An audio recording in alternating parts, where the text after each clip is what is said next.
Assalamualaikum warahmatullahi wabarakatuh. Sebelum kita mulai pelajaran hari ini, kita baca doa dulu ya. Bismillahirrahmanirrahim.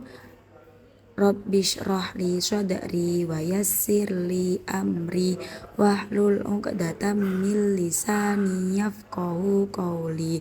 Rabbi zidni ilma warzuqni fahma. Amin. Materi kali ini kita akan membahas tentang Al-Quran dan hadis pedoman hidupku.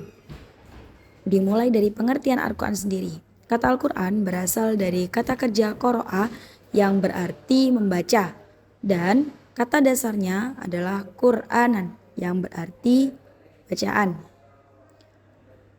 Di dalam Al-Quran banyak kita temukan sebutannya. Di antaranya adalah Alkitab atau Kitab Allah.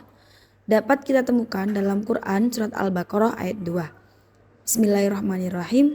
Dzalikal kitabu la raiba fihi hudal lil muttaqin. Atau juga dalam surat Al-Furqan, Tabarakalladzi nazzalal furqana ala 'abdihi liyakuna lil 'alamina nadhira. Nah, dua ayat ini itu menerangkan tentang nama lain dari Al-Quran itu sendiri, yaitu yang pertama Alkitab dan yang kedua ini adalah Al-Furqan. Tabarakalladzi nazzalal furqan.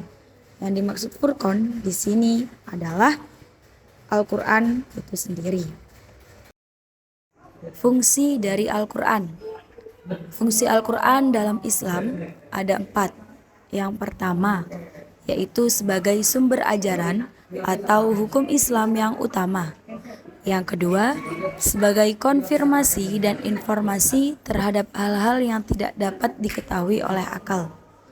Yang ketiga, petunjuk hidup manusia ke jalan yang lurus tentang berbagai hal. Dan yang keempat, sebagai pengontrol dan pengoreksi terhadap ajaran-ajaran masa lalu, yakni Injil, Zabur, dan juga Taurat. Berikutnya adalah fungsi Al-Quran bagi kehidupan manusia. Fungsi Al-Quran bagi kehidupan manusia dapat diketahui dari nama-nama lain Al-Quran itu sendiri. Setiap nama Al-Quran itu memiliki arti yang menunjukkan fungsi dari Al-Quran tersebut. Misalnya, yang pertama Al-Huda atau petunjuk. Dan yang kedua ada Al-Furqan yang artinya pembeda. Setelah kita membahas tentang Al-Quran, sekarang kita beranjak pada pembahasan tentang hadis. Hadis secara bahasa memiliki arti baru, tidak lama, ucapan, pembicaraan, juga cerita.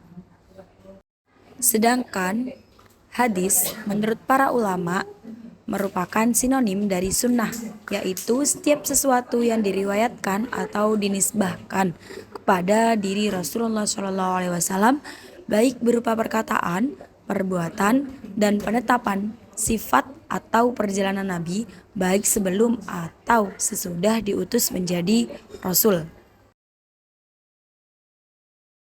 Sekarang kita beralih pada pembahasan fungsi hadis terhadap Al-Quran. Yang pertama, mengukuhkan hukum yang ada dalam Al-Quran. Yang kedua, memerinci ayat Quran yang mujmal. Yang ketiga, menetapkan hukum yang belum terdapat dalam Al-Quran.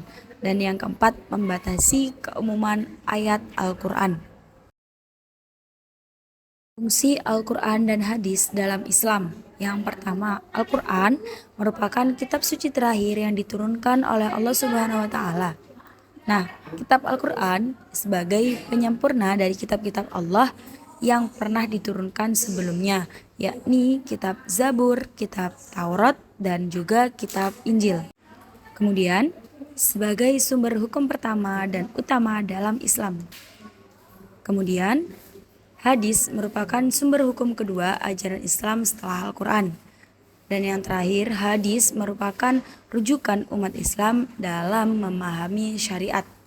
Nah, itulah fungsi Al-Quran dan hadis dalam Islam. Sekian pertemuan hari ini, kita lanjutkan pada pertemuan berikutnya ya. Semoga apa yang saya sampaikan bisa difahami oleh teman-teman semua. Wassalamualaikum warahmatullahi wabarakatuh.